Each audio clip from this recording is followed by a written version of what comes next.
Millionaire I do husband not said I love you. can't stand her anymore. I do So love she you. vanished, but what she left behind made him collapse.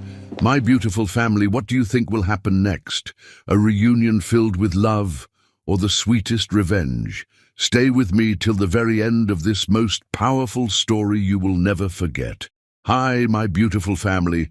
Welcome back to your own story channel. Let me begin with a prayer. Heavenly Father, I thank you for the gift of this family.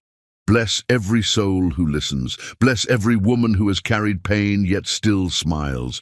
Bless every mother whose prayers protect her children. And bless every heart that comes here seeking love and healing. Lord, give them strength in weakness, light in darkness, and joy that no one can take away. But family, I must open my heart with truth. For many days now I have seen some of you leaving the stories halfway. You don't know how much this wounds me. Every word I write, every line I build, is my heart poured out for you. When you leave, it feels like my love is not enough, like my hard work is unseen. That pain is heavy, but still, I choose love. I know those who are new may carry doubts. Maybe trust is hard for them, but my family, trust is born when love is real. And my love for you has never once been fake. I stay, I write, I pray, and I give you stories that carry not just words, but pieces of my soul. So today I ask you gently, if your heart is true, write present. If your love is real, write, I am with Mr. Peter. Arsenio Barrett had everything money could buy, except the ability to see that his wife was dying right in front of him. Tonight was supposed to be perfect. Their 5th anniversary celebration sparkled across the Manhattan penthouse like something from a fairy tale. Crystal chandeliers casting rainbows on ivory walls, imported roses perfuming the air, and 50 of the city's most powerful people toasting their enduring love story. What a joke. Shirley Harris Barrett stood at the edge of their living room, watching her husband charm everyone except her. She pressed one hand against her still flat stomach where their secret grew, 8 weeks and 3 days of pure miracle, while her other hand gripped her champagne flute so tightly her knuckles had gone white. She'd been trying to get Arsenio alone all evening to share the news that would change their lives forever, but he moved through the party like she was invisible furniture. Shirley, darling. Regina Whitmore, wife of Arsenio's biggest competitor, swept over in a cloud of expensive perfume and fake concern. You look absolutely radiant tonight. That sapphire dress brings out your eyes beautifully. Thank you, Shirley managed, forcing her practiced smile. The dress had been a calculated choice, the same one she'd worn on their first date 5 years ago, when Arsenio couldn't keep his hands off her, when he'd whispered that she was the most beautiful woman he'd ever seen. And how are things with you two lovebirds? Regina's eyes glittered with the hungry curiosity of someone hoping for gossip, still as madly in love as ever. Before Shirley could answer, Arsenio's laughter cut across the room like broken glass. She turned to see him surrounded by his usual circle of business associates and investors, his green eyes bright with the kind of passion he used to reserve for her. Now it was all for deals, mergers, and profit margins. Children? James Morrison, Arsenio's business partner, was saying loudly enough for half the party to hear. When are you and Shirley going to give us some little Barretts to spoil? The question hung in the air like smoke. Shirley's breath caught in her throat. This was it. The perfect moment for Arsenio to turn to her with love in his eyes, to pull her close and let her share their beautiful secret with the world. Instead, Arsenio's face twisted with something that looked like disgust. Children? He took a long drink of his whiskey, his voice carrying that particular tone he used when discussing failed investments. With her? Have you seen Shirley lately, James? She can barely handle being a wife, let alone a mother. Honestly. He glanced around the circle, ensuring he had their full attention before delivering the killing blow. I can't even stand being in the same room with her anymore. She's become this pathetic, clingy thing, like furniture that keeps rearranging itself, hoping you'll notice. The laughter that followed felt like acid in Shirley's veins. Her champagne glass slipped from numb fingers, shattering against the marble floor in an explosion of crystal and golden wine. The sound cut through the party chatter like a gunshot. 50 pairs of eyes turned toward her, including Arsenio's, and for one breathtaking moment she saw something flicker across his face. Surprise, recognition, guilt, but it vanished so quickly she might have imagined it. "Careful there," he said with the same tone he'd use for a clumsy waitress, already turning back to his conversation. "Someone clean that up." Shirley stood frozen in the center of their anniversary party, surrounded by the wreckage of her shattered glass and her even more shattered heart. The baby, their baby, fluttered in her womb like a butterfly trapped in a hurricane, and she wondered if even an unborn child could feel its mother's heart breaking. "Excuse me," she whispered to no one in particular, because apparently no one was listening anyway. She walked through their penthouse on legs that felt like they belonged to someone else, past the photos of their wedding day, where Arsenio gazed at her like she was his whole world, past the kitchen where he used to dance with her while making Sunday morning pancakes, past the piano where she used to play the song he wrote for her during their honeymoon. All of it felt like evidence from someone else's life. In their master bedroom, Shirley sank onto the edge of their California king bed and stared at her reflection in the mirror across the room. The woman looking back at her wore a designer dress that cost more than most people's cars, flawless makeup applied by a professional, and jewelry that could fund a small country. She looked like the perfect billionaire's wife. She looked absolutely miserable. Her hands trembled as she reached for the drawer of her nightstand, pulling out the positive pregnancy test she'd been hiding there for weeks. 2 pink lines that represented everything she'd ever wanted. A family with the man she loved more than breathing. She'd imagined this moment 1,000 times. Arsenio's face lighting up with joy, his strong hands spanning her belly, his voice thick with emotion as he whispered promises to their unborn child. Instead, he'd just announced to 50 people that the thought of having children with her made him sick. "He doesn't know," she whispered to the empty room, her voice breaking. "He doesn't know about you, sweetheart." But even as she said it, a terrible truth crystallized in her mind like ice forming on glass. It wouldn't matter if he knew. The man who'd just humiliated her in front of half of Manhattan society, who looked at her like she was an annoying obligation, who couldn't stand being in the same room with her, that man would never want their baby any more than he wanted her. The party continued downstairs, Arsenio's laughter floating up through the floors like mockery. Shirley closed her eyes and made a decision that would change everything. She was done being furniture in her own life. From the nightstand drawer, she pulled out a leather-bound journal, the same one where she'd been writing letters to Arsenio that she never had the courage to give him. Letters about how much she loved him, how proud she was of his success, how desperately she missed the man who used to see her as his equal partner instead of an expensive accessory. Tonight, she would write one final letter. But this one would be different. This one would be goodbye. As Shirley began to write, her tears falling onto paper like rain, she didn't notice Arsenio's business associate step out onto their private terrace to take a phone call.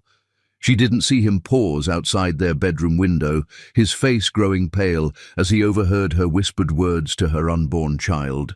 And she certainly didn't know that in exactly 72 hours, that phone call would set into motion a chain of events that would destroy everything Arsenio Barrett had ever built, starting with the most precious thing he'd never realized he had.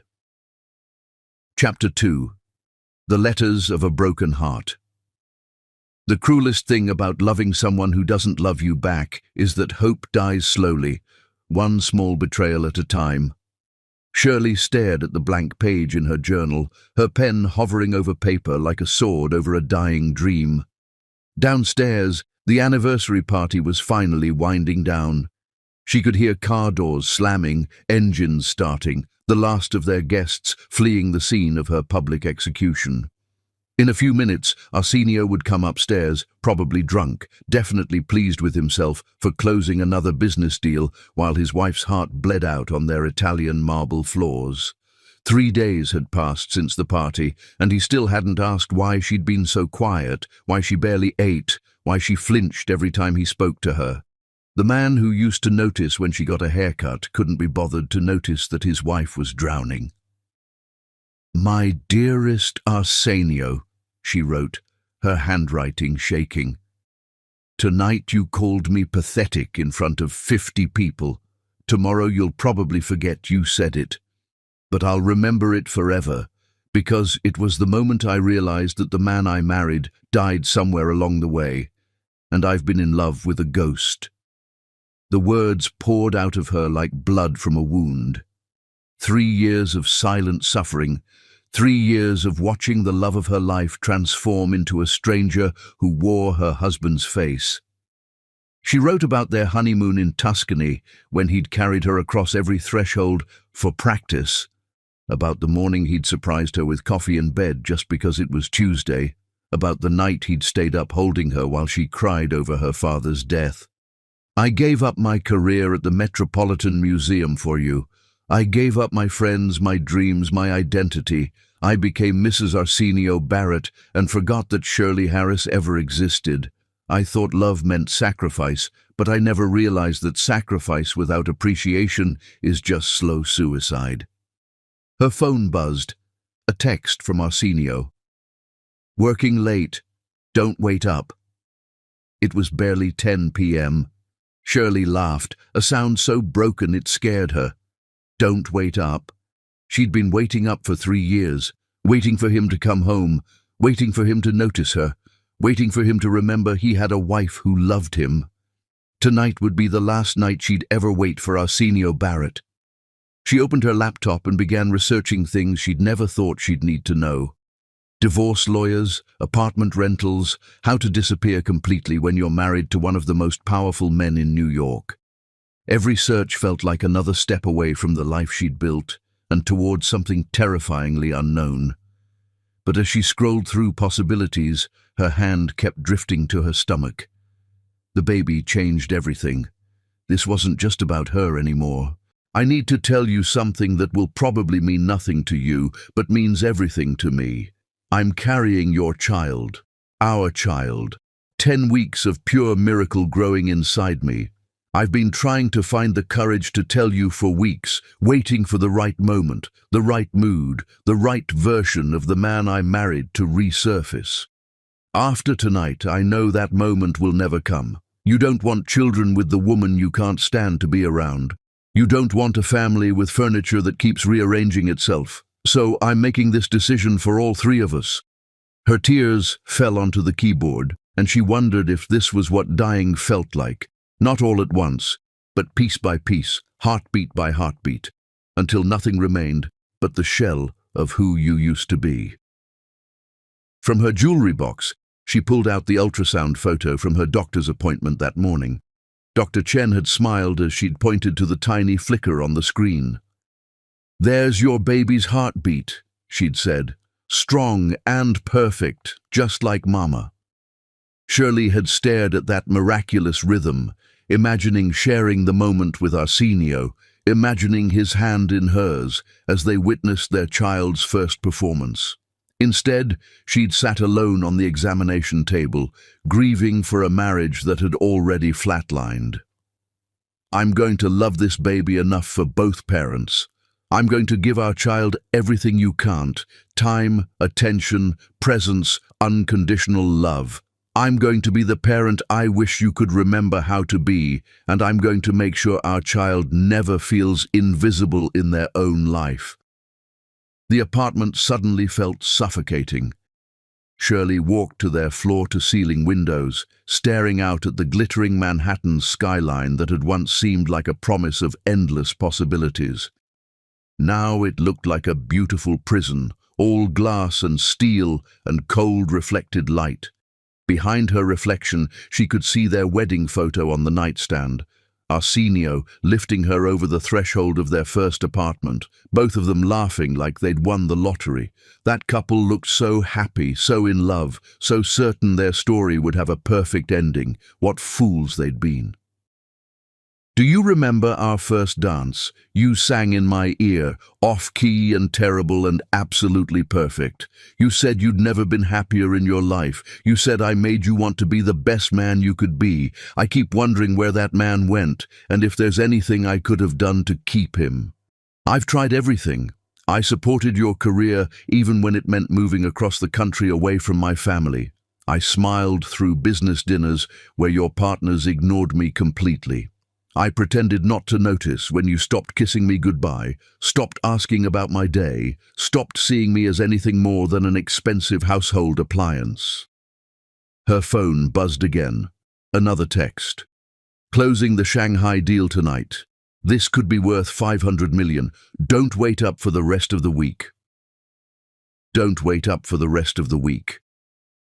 As if she were some needy puppy rather than the woman who'd stood by his side through every triumph, every setback, every 3 a.m. phone call that pulled him away from their dinner table, their bed, their life together.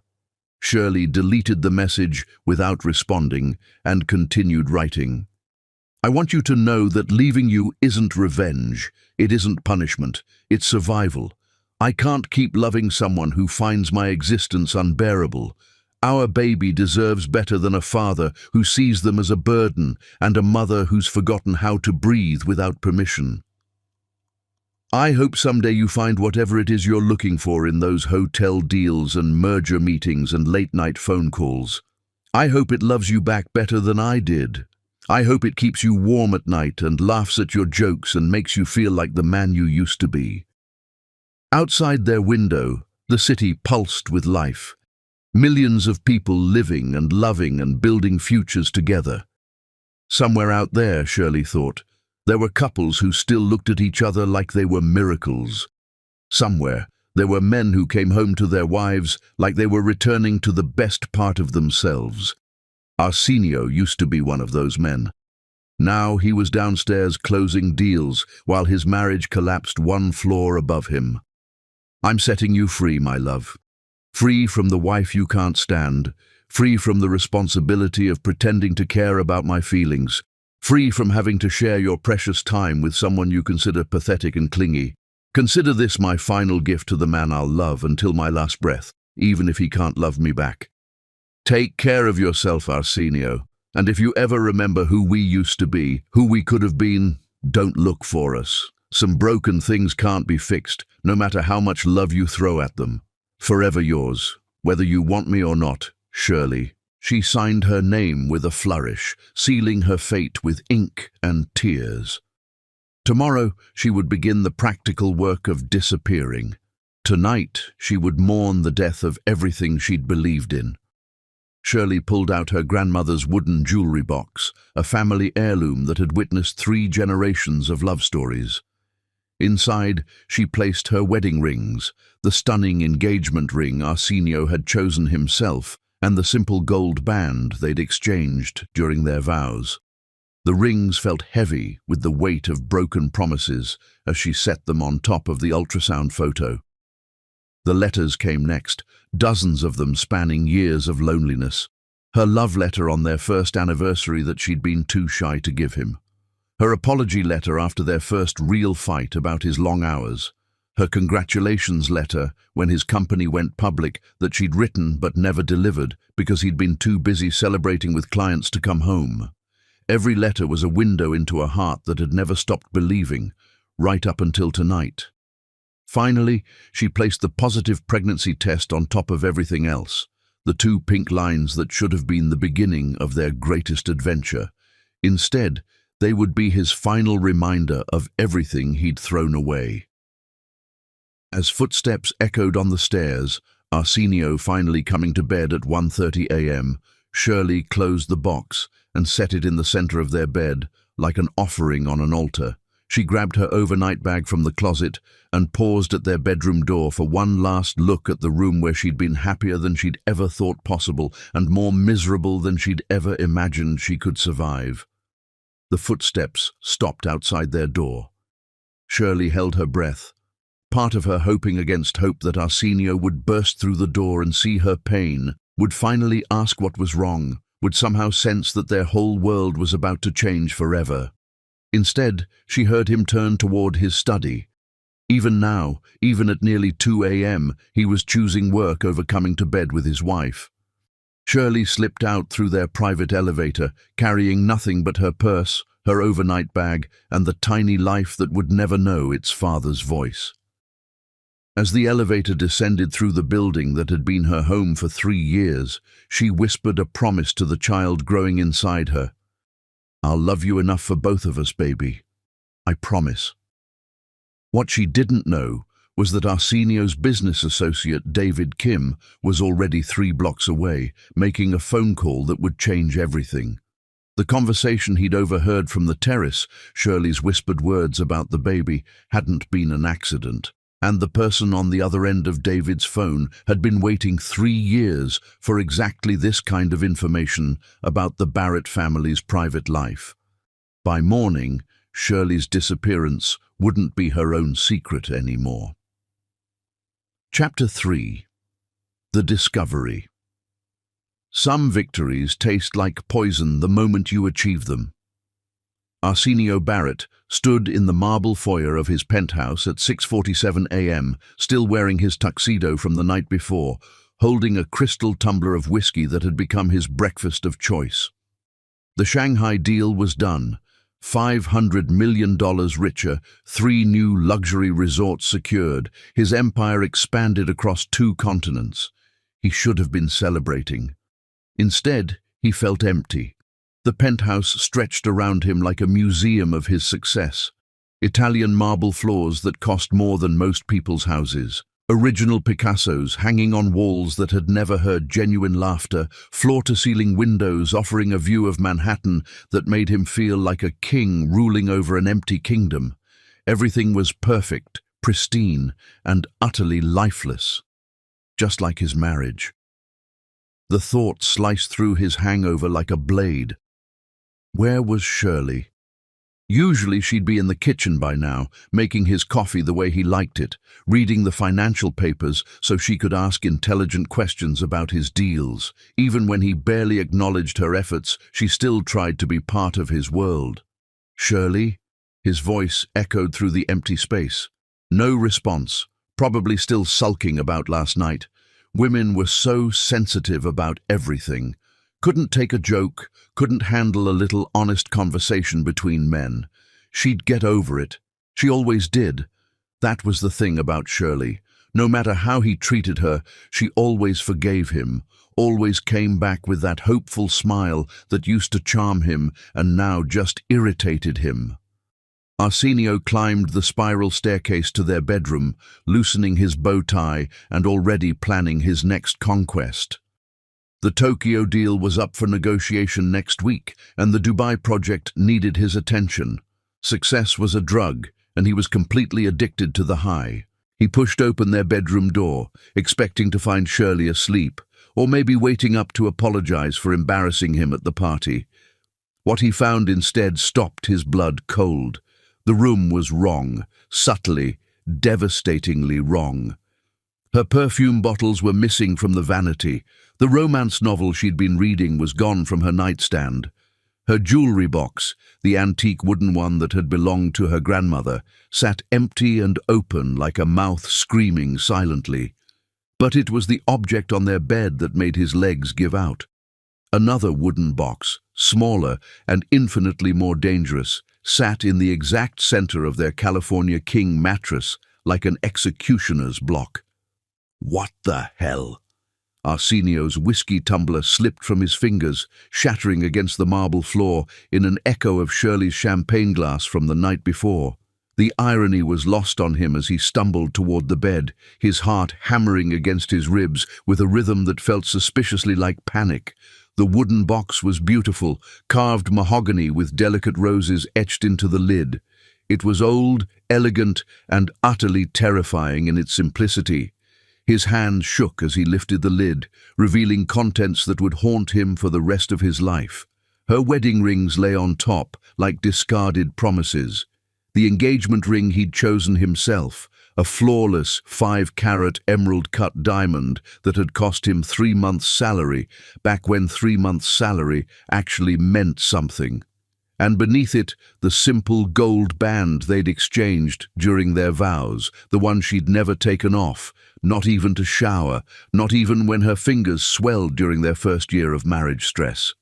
Seeing them separated from her finger felt like seeing her naked corpse. Beneath the rings, a stack of letters bound with a silk ribbon. His name was written on each envelope in Shirley's elegant handwriting, some faded with age, others still fresh. How many letters had she written him? How long had she been pouring her heart onto paper while he ignored her living, breathing presence? With trembling fingers, he opened the first one. My darling husband, today marks our first wedding anniversary. I woke up this morning thinking about our vows, how you promised to cherish me in sickness and health, for richer or poorer, for better or worse. I wanted to tell you that even on our worst days, loving you feels like the best decision I ever made. You've been working so hard lately, and I know the pressure is enormous. I just wanted you to know that your success doesn't define my love for you. You could lose everything tomorrow, and I'd still choose you. Always you. Forever you. Your devoted wife, Shirley. The letter was dated exactly 4 years ago. He'd been in Tokyo that week, closing his first international deal. He'd never known she'd written it. He'd never known she'd spent their first anniversary alone. His hands shook as he reached for the second letter. My dearest Arsenio, today you forgot my birthday. I know you didn't mean to. You've been so busy with the merger. But I spent the entire day hoping you'd remember, hoping you'd surprise me, hoping you'd come home with flowers and that sheepish grin you used to give me when you knew you'd messed up. Instead, you called at midnight to say you'd be in Chicago for another 3 days. I cried myself to sleep, holding the birthday gift you'll never know I bought for you, a vintage watch like the one your father wore. I wrapped it anyway. It's still in my closet, waiting for a celebration that will never come. I love you anyway. I always love you anyway. Shirley. Arsenio's chest felt like it was caving in. He remembered that Chicago trip. He'd closed the Peterson account and celebrated with champagne and caviar in his hotel suite. He'd never called home. He'd completely forgotten it was her birthday. How many birthdays had he missed? How many anniversaries had passed unnoticed while he chased deals and profit margins and the endless, insatiable hunger for more? Letter after letter revealed the woman he'd married and systematically destroyed. Each one was a window into a heart that had loved him completely, unconditionally, desperately. And each one was a knife in his chest as he realized what he'd thrown away. Today you came home and found me crying because my mother called to say Dad's cancer is getting worse. You asked if it was something important, and when I tried to explain, you said, "Can this wait? I have calls to make." I watched you walk away to your study, and for the first time in our marriage, I felt completely alone. Dad used to say that marriage meant never having to face anything by yourself. I think he was wrong. You missed my art show opening tonight. I know the London acquisition was important, but I'd been working on that exhibition for 8 months. It was my first show since we got married, and I wanted so badly for you to be proud of me. Instead, I stood there explaining to everyone why my husband couldn't be bothered to come. Mrs. Patterson asked if you even knew I was an artist. I realized I couldn't answer her because I'm not sure you remember who I was before I became your wife. Last night you made love to me, but you never looked at me, not once. Afterward, you rolled over and immediately started checking emails. I lay there wondering if I was just another business transaction to complete, another item to check off your daily list. This morning I found the lingerie I'd bought to surprise you still in its bag, tags on. You never noticed I was wearing it. I don't think you'd notice if I disappeared entirely. The final letter in the stack was different, shorter, simpler, and infinitely more devastating. My beloved Arsenio, by the time you read this, I'll be gone. I can't watch you not love me anymore. I can't keep hoping you'll remember who we used to be. Most importantly, I can't raise our baby in a house where love is treated like a weakness and attention is rationed like a scarce commodity. Our baby Arsenio, I'm 12 weeks pregnant with your child, the family you said you couldn't imagine having with me. I was going to tell you at the party, but you made it clear how you feel about the thought of children with the woman you can't stand to be around. I'm not leaving to punish you. I'm leaving to protect myself and our child from a man who's forgotten how to love anything except his bank account. Maybe someday you'll remember who you used to be. When that day comes, if it comes, don't look for us. Some broken things can't be fixed, and I refuse to keep cutting myself on the pieces. I never stopped believing in us until the day you stopped believing in me. Goodbye, my love. Take care of yourself, Shirley. Arsenio read the letter 3 times before the words penetrated the wall of shock surrounding his brain. Pregnant. She was pregnant. Had been pregnant during the party when he'd said, "Oh God." The sound that came out of his throat was barely human. "Oh God, what have I done?" At the bottom of the box, wrapped in tissue paper like a sacred relic, lay a small framed photograph. Their wedding day. The moment right after their first kiss as husband and wife. In the picture, Arsenio was looking at Shirley like she was the sun, and she was gazing back at him like he'd hung the stars. They looked drunk on love, high on possibility, certain that nothing could ever touch the magic they'd found in each other. He turned the frame over with shaking hands and found her final message, written in the same elegant script that had filled every love letter. I never stopped believing in us until the day you stopped believing in me. Arsenio Barrett, master of the universe, builder of empires, conqueror of impossible deals, collapsed onto his marble floor and wept like a child. He cried for the woman who'd loved him when he had nothing to offer but dreams. He cried for the birthdays he'd missed, the art shows he'd ignored, the night she'd waited up while he chose business over her warm arms. He cried for his unborn child, who would grow up thinking Daddy didn't want them. Most of all, he cried because somewhere in his relentless pursuit of more, he'd lost track of everything that actually mattered. His phone rang. Probably another deal, another opportunity, another chance to build his fortune while his family crumbled around him. For the first time in 15 years, Arsenio Barrett let it ring. He had more important things to do. He had a wife to find, forgiveness to earn, and a child to meet. But as he reached for his phone to call every private investigator in New York, Arsenio didn't know that David Kim's mysterious phone call had already set wheels in motion. Someone had been waiting 3 years for Shirley to finally break, and they'd already moved to ensure that when Arsenio started looking for his wife, he'd find much more than he bargained for, because the Barrett family's private pain was about to become very public business. Chapter 4. The Empire Crumbles. When a man who has never begged for anything in his life finally falls to his knees, the whole world stops to watch him break. Arsenio Barrett stood in his corner office 70 floors above Manhattan, staring at 3 different private investigators who had just delivered the same impossible news. His wife had vanished without a trace. Not a single credit card transaction, not one security camera sighting, not even a whisper from the doormen who'd known her for 3 years.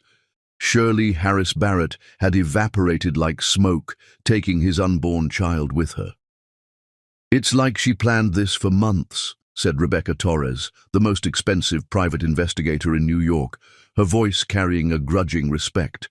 "She closed her personal accounts gradually, used cash for everything, even avoided using her phone for the last 2 weeks before she disappeared. Whoever taught her to vanish knew exactly what they were doing." "Find her," Arsenio's voice came out raw, desperate. "Whatever it costs, find her. I don't care if you have to hire the FBI, the CIA, or God himself. Find my wife." The investigators exchanged glances. Rebecca leaned forward, her expression carefully neutral. "Mr. Barrett, when someone disappears this completely, it usually means they don't want to be found. Maybe you should consider, get out." The words came out quiet, deadly. "All of you, get out and don't come back without results." As the investigators filed out, Arsenio's assistant Jenny lingered in the doorway, her usually cheerful face drawn tight with something that looked suspiciously like disgust. She'd been with the company for 2 years, had watched him build his empire from the inside, and had always admired his ruthless efficiency. Now she looked at him like he was something she'd scrape off her shoe. "Is there something you'd like to say, Jenny?" Arsenio asked, his voice carrying the same ice that had closed 100 deals. "Mrs. Barrett used to bring coffee to everyone in the office," Jenny said quietly.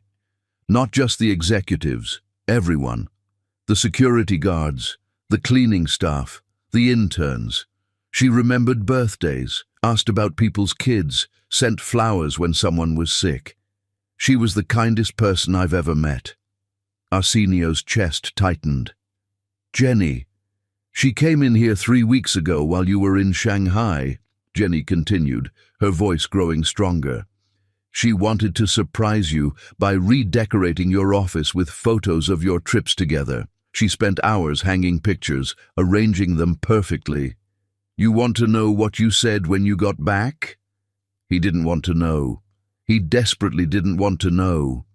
"You said the office looked cluttered and unprofessional. You told her to remove everything and never touch your workspace again.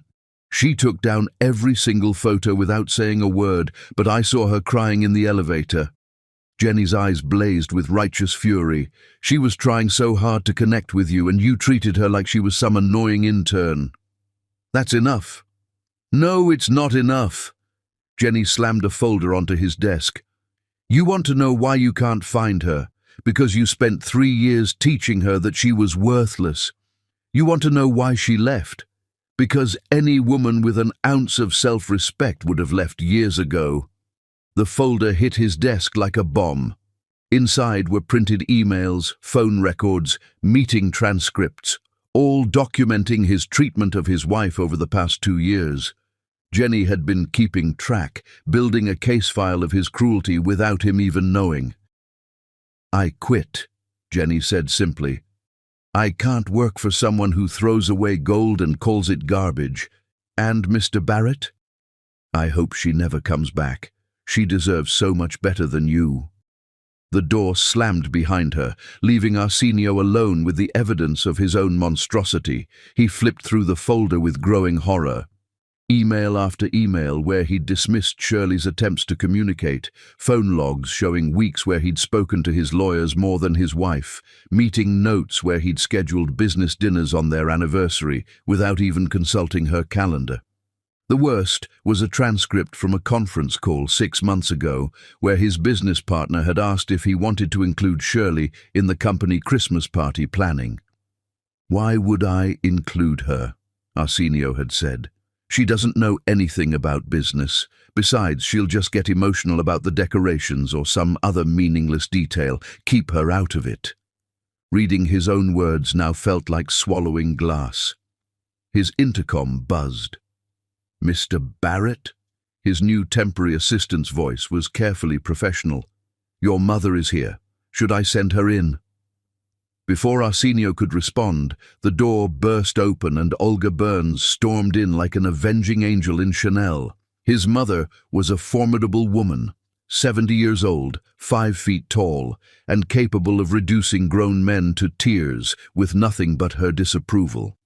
Today, her silver eyes blazed with a fury that made her look positively biblical. "You stupid, arrogant, worthless fool." Her accent, usually carefully modulated after 40 years in America, came out thick with Russian rage. "What have you done? Mother, if this is about Shirley..." Olga's voice rose to a pitch that could shatter crystal. "My daughter-in-law, the sweetest, most patient angel who ever lived, has vanished because my son turned into a monster. Do you know what she did for my birthday last month? Arsenio's face went blank. He'd forgotten his mother's birthday entirely. She flew to Paris, Olga continued, her voice dripping with disgust. She spent 3 days with me, brought me photos of you from your childhood, told me stories about how proud she was to be your wife.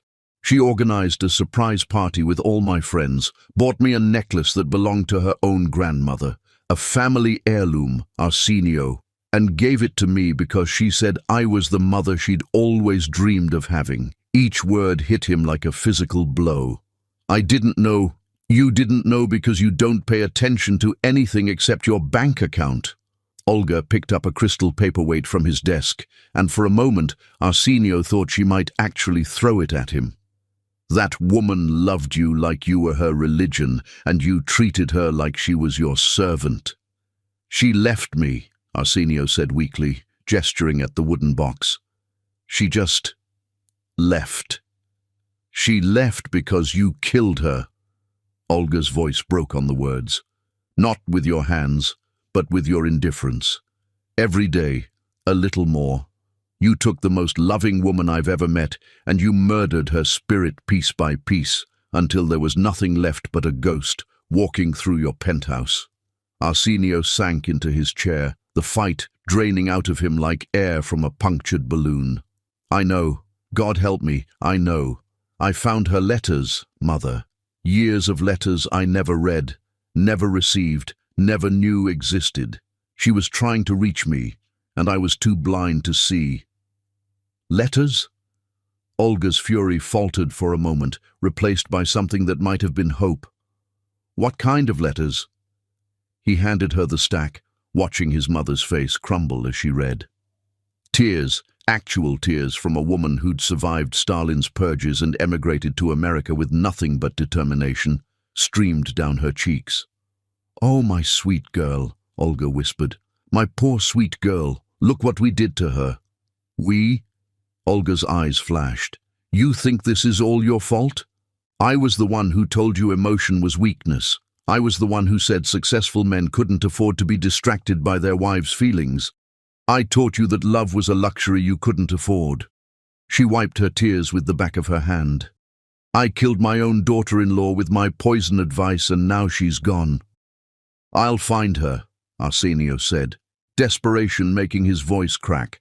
I'll hire every investigator in the country. You'll what? Olga laughed bitterly. You'll drag her back to a life where she felt invisible. You'll force her to raise a child with a man who called her pathetic in public. Why would she want to be found by you? The question hit him like a slap. Why would Shirley want him to find her? What could he possibly offer her now, except more of the same treatment that had driven her away in the first place? His phone rang. The Shanghai investors, probably wanting to celebrate their successful deal. For the first time in 15 years, Arsenio Barrett looked at a business call and felt nothing but revulsion. He let it ring. I have to try, he said finally. I have to find her and grovel, beg, whatever it takes. I have to tell her I'm sorry, that I know what I did, that I'll spend the rest of my life making it up to her. And if she says no? Olga asked quietly. If she's found peace without you? If she's happier gone? The question hung between them like smoke from a funeral pyre. Arsenio stared out his office windows at the city spread below him, his kingdom, his empire, his monument to success that meant absolutely nothing without the woman who'd built it alongside him. Then I'll have learned the most expensive lesson of my life, he said quietly, that you can gain the whole world and lose everything that actually matters. His phone buzzed with a text message. For one wild, impossible moment, his heart leaped with the thought that it might be Shirley. Instead, it was from David Kim. We need to talk. Now about your wife's disappearance. Come alone. Arsenio stared at the message, ice forming in his veins. David Kim was his business associate, not his friend.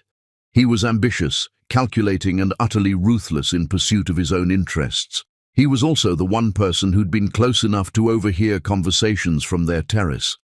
What did David Kim know about Shirley's disappearance? And more importantly, what did he want in exchange for that information? Chapter 5. The Hidden Paradise.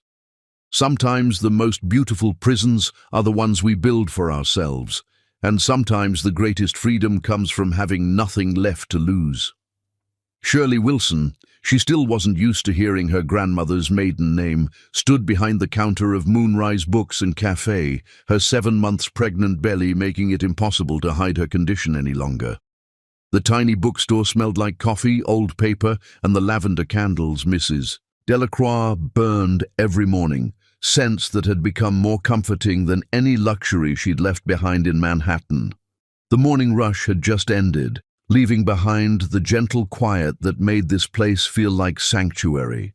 Through the salt-stained windows, she could see the Pacific Ocean, stretching endlessly toward a horizon that promised infinite possibilities, so different from the steel and glass cage of her former penthouse, where the view had been nothing but other people's ambitions reaching toward an empty sky. "You're glowing today, dear," said Mrs. Delacroix, the 70-year-old owner who'd taken Shirley under her wing without asking questions about her past.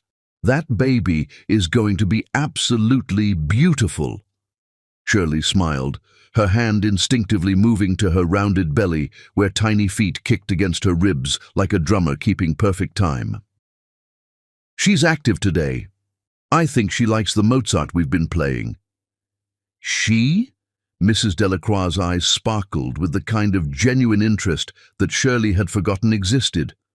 "You know it's a girl." "Just a feeling," Shirley lied. She knew because Dr. Martinez at the local clinic had told her last week during her checkup. A healthy baby girl with strong lungs and her father's stubborn heartbeat. Shirley had cried in the parking lot afterward, not from sadness, but from the overwhelming realization that she was going to be someone's mother, someone's whole world, someone's safe harbor in the storm. Her daughter would never feel invisible. The truth was more complicated than a feeling. Late at night, when insomnia kept her walking the cottage floors, she would press both hands to her belly and whisper stories about the man her daughter would never know. "Your daddy has the most beautiful green eyes," she'd say to the darkness. "He used to write me poetry on hotel napkins when we were dating. He once drove 4 hours through a snowstorm just to bring me soup when I had the flu." These midnight confessions were her way of keeping Arsenio alive for their child, even as she tried to bury him in her own heart. The bell above the door chimed, and Tommy Rodriguez burst in like a small hurricane, his backpack trailing papers and his face bright with excitement. At 7 years old, Tommy was her favorite customer. A boy whose single mother worked 2 jobs and couldn't always afford new books, so Shirley had started the Reading Champion program, where kids could earn free books by helping around the store. "Miss Wilson! Miss Wilson!" Tommy bounced on his toes, practically vibrating with energy.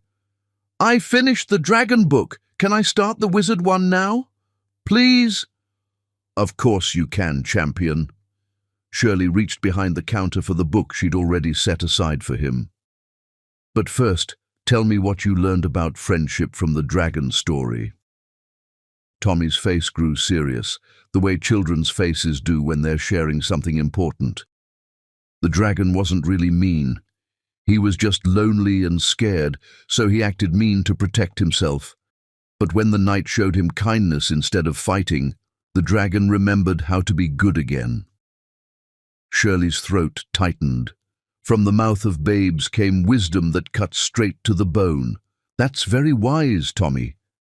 "Are you crying, Miss Wilson?" Tommy's small face scrunched with concern. "Did I say something wrong?" "No, sweetheart." She wiped her eyes, forcing a smile. "You said something very right. Sometimes grown-ups forget how to be kind, and it takes someone special to remind them." "Like how you remind everyone?" Tommy asked with the innocent honesty that only children possess. "Mama says you make everyone in town feel special. She says you're like sunshine in a person." Sunshine in a person. The phrase hit her like a revelation. If only Arsenio could see her through this child's eyes, not as pathetic furniture, but as someone who brought light to other people's lives. Here in Moonrise Bay, she'd discovered parts of herself that had been buried under years of trying to be the perfect billionaire's wife. She taught art classes at the community centre on Thursday evenings, helped elderly Mrs. Patterson with her grocery shopping every Tuesday, and had become the unofficial keeper of everyone's secrets and sorrows. In Manhattan, she'd been Mrs. Arsenio Barrett, a title that came with expectations but no real identity. Here she was simply Shirley, and that was enough. More than enough. "Tommy, would you like to help me with story time today?" Shirley asked, needing to focus on something other than the past that still haunted her dreams. "We're reading about brave princesses who save themselves." "Girls can be brave?" Tommy's eyes went wide. "Like really brave? Like fighting dragons brave?" "Especially girls," Shirley said firmly. "Sometimes the bravest thing a princess can do is walk away from a tower that's not treating her like the treasure she is." The afternoon reading circle had grown since she'd started it 3 months ago. What began with just Tommy and 2 other children had expanded to include nearly a dozen kids whose parents drove from neighboring towns just so their children could experience Shirley's storytelling magic. She had a gift for making each child feel like the hero of their own adventure, for helping them see that strength came in many forms. As Tommy settled into the reading corner with the other children who'd gathered for afternoon story time, Shirley felt the familiar ache of wondering what her daughter's childhood would look like. Would she be brave like these storybook princesses? Would she believe in her own worth the way her mother was finally learning to? Would she grow up knowing she was wanted, cherished, celebrated for exactly who she was? Most importantly, would she ever wonder why her father never came looking for them? The thought still hurt, even after 7 months. Part of her, the foolish, romantic part that had fallen in love with a man who wrote her poetry and brought her wildflowers, still hoped that Arsenio would move heaven and earth to find them, that he'd realized what he'd lost and would come charging through that bookstore door like a knight in shining armor, ready to fight for their love. But the practical part of her, the part that had learned to read the weather in his moods and navigate the storms of his indifference, knew better. Arsenio Barrett didn't fight for anything that didn't have a clear return on investment, and she'd proven definitively that loving her was a losing proposition. During her darkest moments, usually around 3 a.m. when the baby's kicking kept her awake and the cottage felt too quiet, she would allow herself to imagine what it would be like if he walked through that door. Would he be angry, relieved? Would he even recognize the woman she'd become, this stronger version of herself who could change a flat tire and balance a budget and make children laugh until their bellies hurt? Sometimes she practiced the conversation in her mirror, trying on different versions of forgiveness and fury, testing how the words would taste in her mouth. But every imagined reunion ended the same way, with her realizing that the man she'd fallen in love with had never really existed, and the man who'd destroyed their marriage wasn't someone she wanted in her daughter's life. Miss Wilson, 8-year-old Lucy Martinez, tugged on her skirt, pulling her back to the present. The story says the princess waited for the prince to rescue her, but what if the prince never came? What if he forgot about her? Shirley knelt down carefully, meeting the little girl's serious brown eyes. Then the princess would have to rescue herself, wouldn't she? And you know what? She'd discover she was stronger than she ever imagined. But what about love? Lucy persisted with the relentless curiosity of childhood.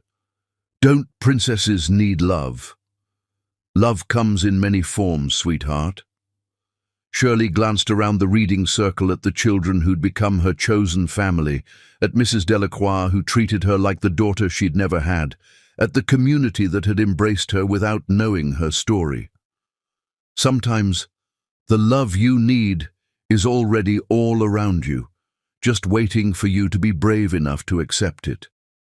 As story time ended, and the children scattered like dandelion seeds into the late afternoon sunshine, each one hugging her goodbye and promising to be good for their parents, Shirley allowed herself to imagine her daughter growing up here, running on the beach with Tommy and Lucy, learning to read in this very corner, surrounded by people who would love her for exactly who she was, rather than who they wanted her to become. The vision was so vivid, it took her breath away. A little girl with Arsenio's green eyes and her own stubborn chin, building sandcastles and catching fireflies and never once doubting that she deserved to take up space in the world. It was a beautiful vision, so beautiful it almost made up for the fact that her daughter would grow up never knowing her father's voice. "Shirley, dear." Mrs. Delacroix appeared at her elbow, concern creasing her weathered features.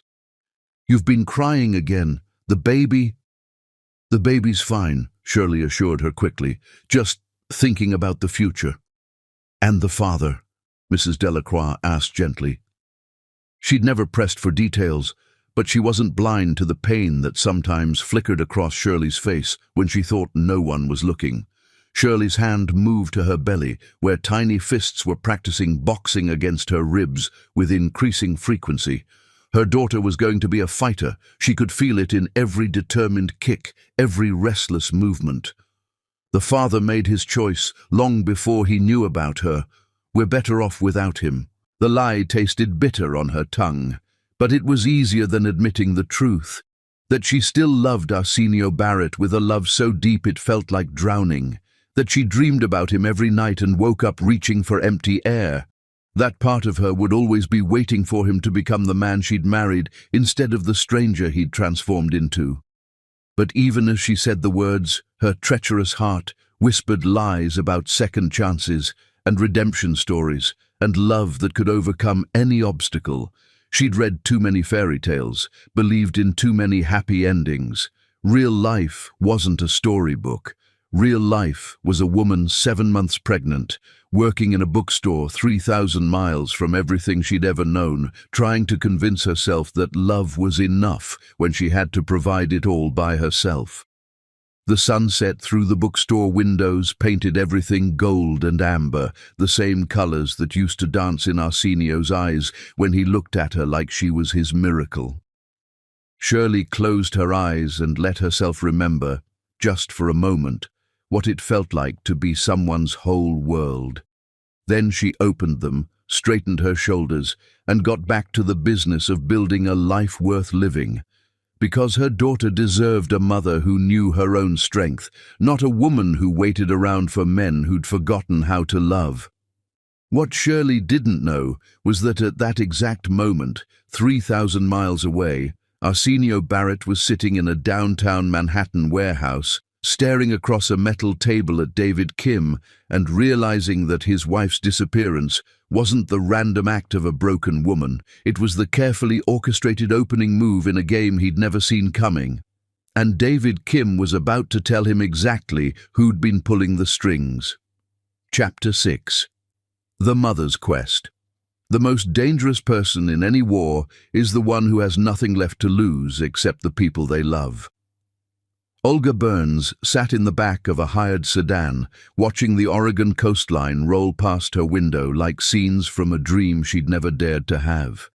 70 years old, worth $50 million in her own right, and she was driving toward a confrontation that could either heal her family or destroy what little remained of it forever. The manila folder on her lap contained everything. Rosa Martinez, the retired FBI agent she'd hired, had worked miracles. Credit card receipts from a pharmacy in Moonrise Bay, a job application at a local bookstore under the name Wilson, even a rental agreement for a cottage by the sea. Her daughter-in-law hadn't just disappeared. She'd been reborn. "Turn here," Rosa said from the front seat, consulting her tablet.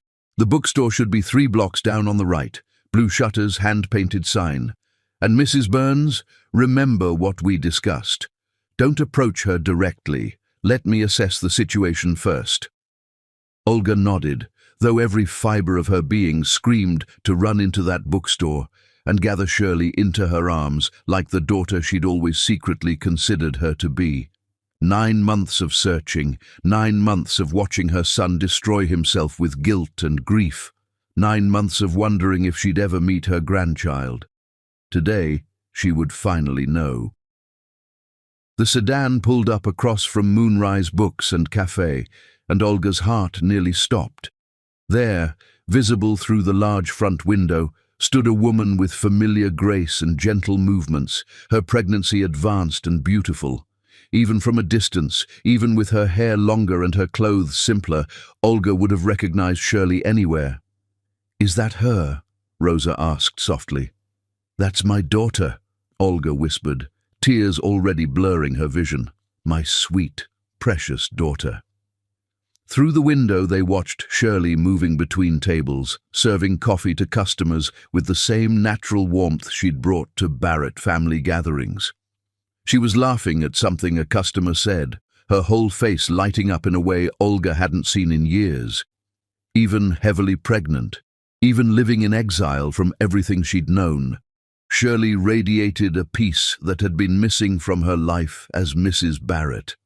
"She looks happy," Rosa observed carefully. "She looks free," Olga corrected, the words coming out like a confession. "For the first time since I've known her, she looks completely free." The observation cut deep. How had she helped create a prison so suffocating that escaping it required abandoning an entire identity?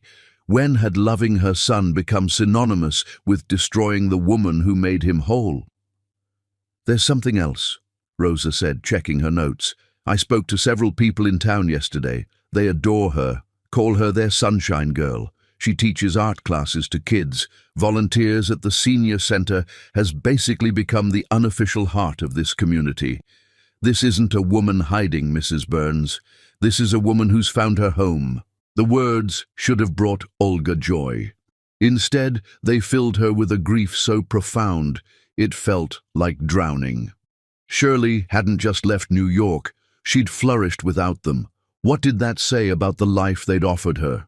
What did it say about the family she'd married into? "I want to go in," Olga said suddenly.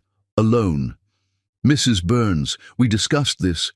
I don't want to watch my daughter from a distance like she's some kind of specimen," Olga interrupted, her Russian accent thickening with emotion. "I want to hold her. I want to apologize. I want to meet my grandchild. And if she runs, if seeing you traumatizes her—" The question hung in the air like a challenge. Olga stared at Shirley through the window, 8 months pregnant, glowing with health and contentment, looking like a woman who'd finally learned to breathe freely. What right did she have to disrupt that peace? What right did any of them have to drag her back into the nightmare they'd helped create? But then Shirley moved, and Olga saw her profile clearly for the first time. Even in her happiness, even surrounded by people who clearly adored her, there was something in Shirley's expression, a shadow of longing, a flicker of sadness that crossed her face when she thought no one was looking. She was thinking about them, about him. "She still loves him," Olga whispered, the realization hitting her like lightning. "After everything, she still loves my stupid, blind son." "How can you tell?" "Because I know that look." Olga's hand pressed against the cool window glass. "I wore it for 20 years after my husband died. It's the look of a woman whose heart is in 2 places at once, grateful for the peace she's found, but grieving for the love she had to leave behind." Rosa studied Shirley's face through her binoculars. "You might be right. She touches her belly when she looks out the window like she's talking to the baby about someone. About its father." Olga's voice was certain. "She's telling that baby about Arsenio. Even after he broke her heart, she's keeping his memory alive for their child." The observation shattered something in Olga's chest. Even in exile, even carrying his baby alone, Shirley was protecting Arsenio's place in their child's life. The generosity of spirit it required was staggering, and completely in character for the woman who'd spent 5 years loving a man who'd forgotten how to love her back. "I have to talk to her," Olga said, reaching for the door handle. "Today. Now. Mrs. Burns. Rosa."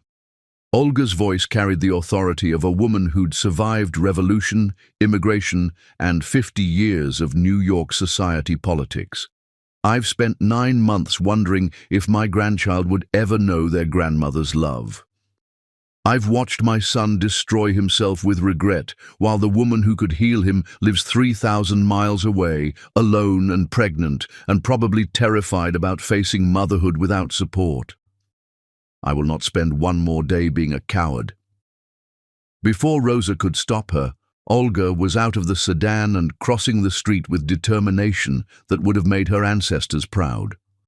The bookstore's wind chimes sang in the ocean breeze like a welcoming song, and the hand-painted sign promised books, coffee, and stories worth telling. Through the window, she watched Shirley arrange a display of children's books about family, stories of grandparents and parents and babies who brought joy wherever they went. The irony was almost too painful to bear. Olga pushed open the door, setting off a cheerful bell that made Shirley look up from her work. For a moment, time stopped. Recognition flashed across Shirley's face like lightning, surprise, fear, joy, and terror all warring in her brown eyes. Her hands went instinctively to her belly, protecting her unborn daughter from whatever storm was about to break.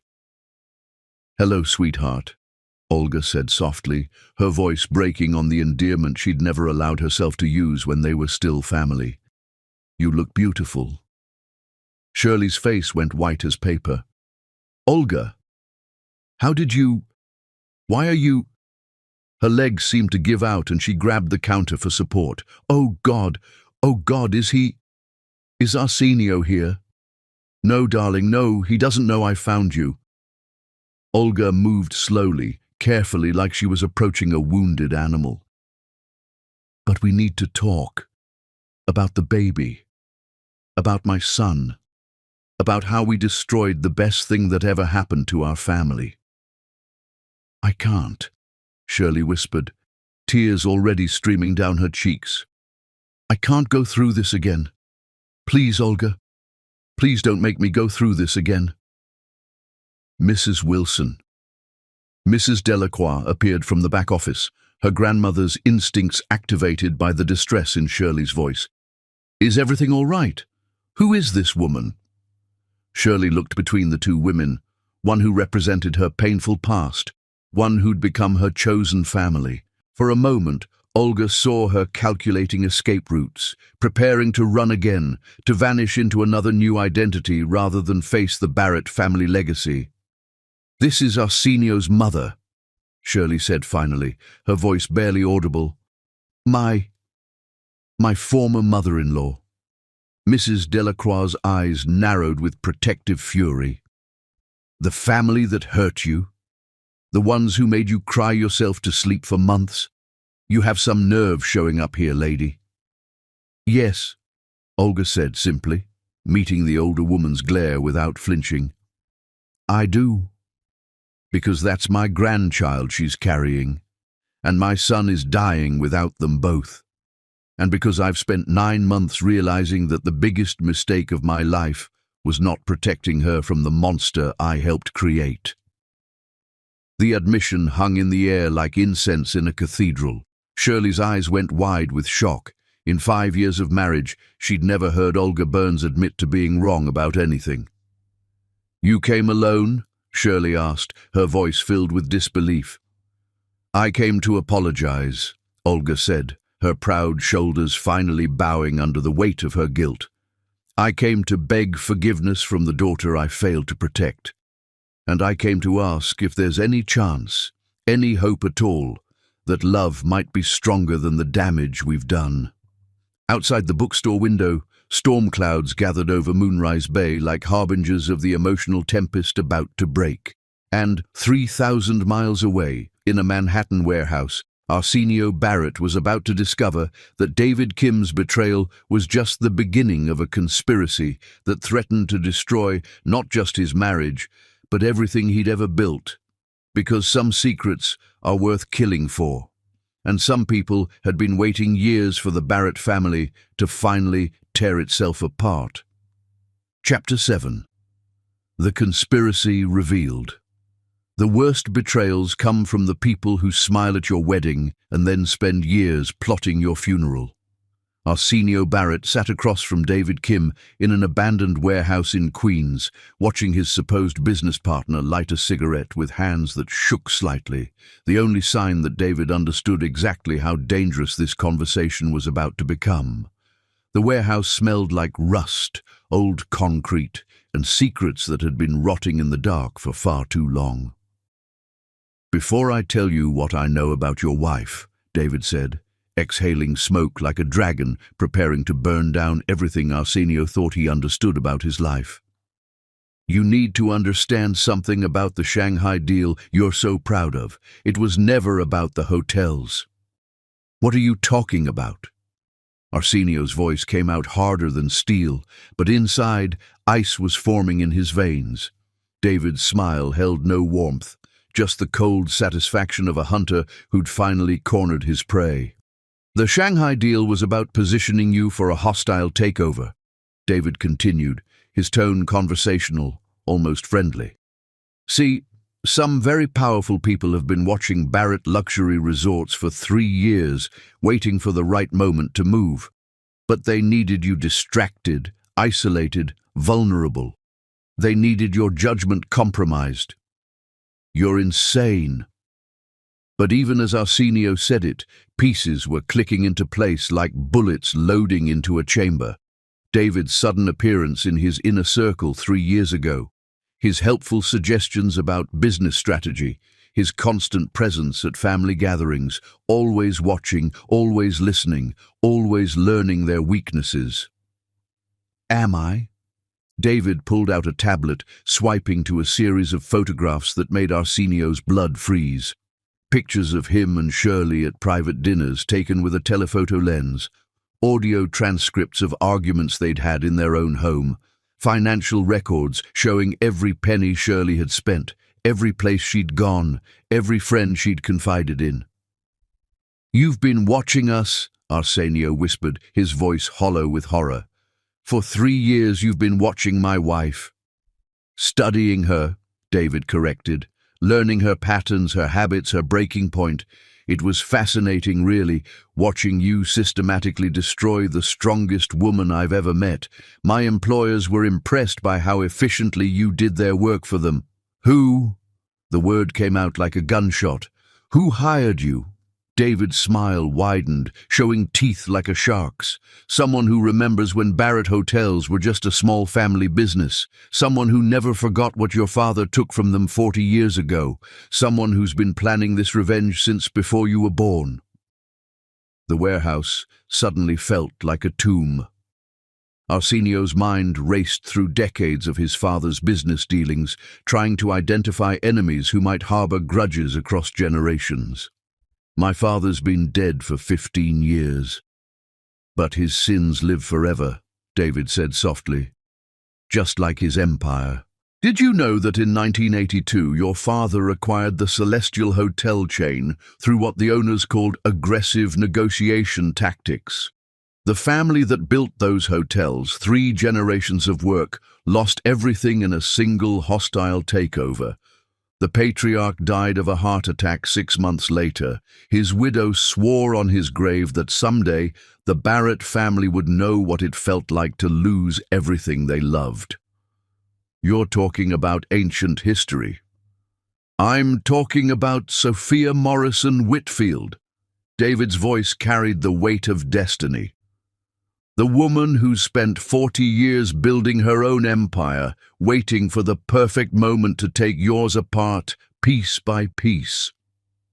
The name hit Arsenio like a physical blow. Sophia Morrison Whitfield, the mysterious billionaire who owned the Morrison Whitfield Consortium, the shadowy figure behind half the major hotel acquisitions in Asia. He'd been trying to identify his competition for years, never knowing that his enemy had been watching him through a microscope, learning his every weakness, planning his destruction with surgical precision. "She hired you to destroy my marriage," Arsenio said, the truth crystallizing like poison in his mind. "I was hired to accelerate your existing problems," David corrected, "to whisper in your ear about how clingy your wife was becoming, how much more successful you could be without emotional distractions, to schedule meetings during your anniversaries, to suggest business trips during important family moments, to slowly, carefully, systematically isolate you from the one person who could have saved you from becoming exactly the kind of man she could destroy." Arsenio's hands clenched into fists. "You poisoned my mind against Shirley." "I simply fed tendencies that were already there," David said with clinical detachment. "Your father's son, after all. Ambitious, ruthless, willing to sacrifice anything for success. I just helped you choose business over love often enough that love gave up trying." "Where is she?" Arsenio's voice came out raw, desperate. "Where is my wife?" "Safe," David said, and for the first time, something almost like regret flickered in his eyes. "For what it's worth, watching her break was harder than I expected. She's a good woman, Arsenio, better than you deserved. When I overheard her talking to her unborn child about how Daddy didn't want them, even I felt sick about what I'd helped accomplish. You son of a—" "But the job is done," David continued ruthlessly. "Your wife is gone, your marriage is destroyed, your reputation is in ruins, and your business judgment is compromised by guilt and desperation. Tomorrow, Sophia Morrison Whitfield will make her move. Barrett Luxury Resorts will be offered a merger that you'll be in no position to refuse. And just like that, the empire your father stole will return to its rightful owners." "I'll fight her," Arsenio snarled, rising from his chair like an avenging angel. "I'll expose this whole conspiracy. You'll what?" David's laughter was cold as winter. "Sue me for having conversations with you? Prosecute Sophia for making business moves?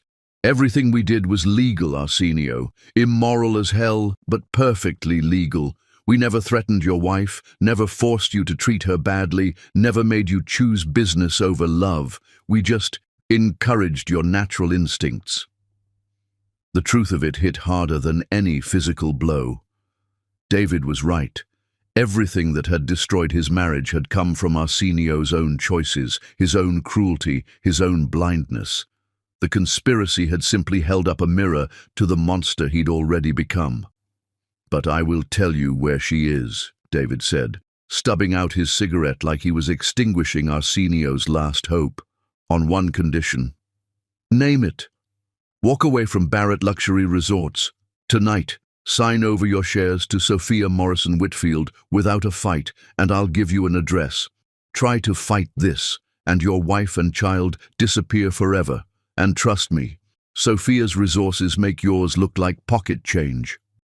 Arsenio stared at the man who'd spent 3 years orchestrating his downfall, feeling something shift inside his chest like tectonic plates moving. His father's empire versus his father's grandchild. The business he'd built his identity around versus the family he'd never learned to value. For the first time in his life, the choice was crystal clear. "Deal," he said without hesitation. "Give me the address." David's eyebrows rose in surprise. "Just like that? You're walking away from a billion-dollar empire?" "I'm walking toward the only empire that actually matters," Arsenio said, holding out his hand. "My family. Now give me my wife's location, or I'll tear this city apart until I find her myself." David smiled, genuine this time, almost admiring. "Maybe there's hope for you after all." He slid a piece of paper across the table. "Moonrise Bay, Oregon. But Arsenio, she's built a life there. A good life. She's 8 months pregnant and due any day. If you show up as the same man who drove her away, you'll lose her forever." "Then I guess I better figure out how to become someone worthy of getting her back." As Arsenio walked out of the warehouse, the address burning in his pocket like a promise, He didn't know that 3,000 miles away, his mother was about to have the most important conversation of her life. And he had no idea that in exactly 12 hours, everything he thought he knew about love, forgiveness, and second chances was about to change forever. Chapter 8. The Grandmother's Reckoning. When two women who love the same man finally stop fighting each other and start fighting for him, miracles become possible. The silence in Moonrise Books and Cafe stretched like a tightrope between two hearts that had been shattered by the same man. Shirley gripped the counter so tightly her knuckles went white, her 8 months pregnant belly making her feel vulnerable and exposed under Olga's intense gaze. Mrs. Delacroix hovered nearby like a protective mother hen, ready to call the police if this stranger threatened her beloved surrogate daughter. "Please," Shirley whispered, her voice breaking. "Please don't tell him where I am. I can't survive losing him again." Olga's heart cracked open at the raw terror in Shirley's voice. This wasn't the confident museum curator who'd captured her son's heart, or even the elegant society wife who'd graced Barrett family gatherings with quiet dignity. This was a wounded woman who'd been hurt so deeply that the mere mention of the man she loved sent her into a panic. "Sweetheart," Olga said softly, taking a careful step forward. "I'm not here to drag you back to a life that hurt you. I'm here to tell you that the man who destroyed your marriage isn't my son anymore. Don't." Shirley's hand moved protectively to her belly, where tiny feet kicked against her ribs as if sensing their mother's distress. "Don't give me hope. I can't carry hope for both of us anymore. It's too heavy." The words hit Olga like physical blows. Hope had become a burden for this woman. That was what they'd done to her. They'd made love feel like a punishment, and hope feel like foolishness. "Mrs. Wilson," Mrs. Delacroix interrupted, her voice sharp with protective fury. "You don't have to talk to this woman. I can call Sheriff Rodriguez." "It's okay, Mrs. D," Shirley said quietly, though tears were streaming down her cheeks. She was family once, before everything fell apart." "Family doesn't abandon family," Mrs. Delacroix said pointedly, glaring at Olga. "Family doesn't let their children destroy the people they're supposed to love." "You're absolutely right," Olga said, her voice thick with shame. "I failed her. I failed them both. I let my son become a monster, and I did nothing to protect the woman who loved him more than life itself." The admission hung in the air like a prayer for forgiveness. Shirley's eyes went wide. In 5 years, she'd never heard Olga Burns take responsibility for anything, let alone admit to being wrong about something so fundamental. "You hated me," Shirley said, her voice barely a whisper.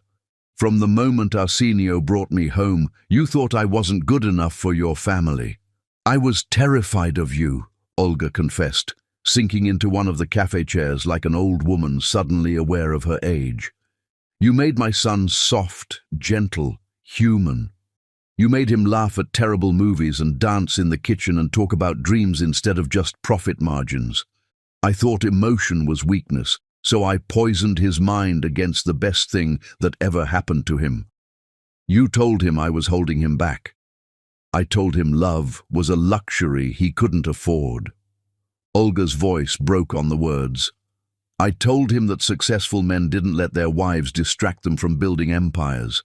I taught him to see your love as nagging, your needs as inconvenience, your very presence as an obstacle to overcome."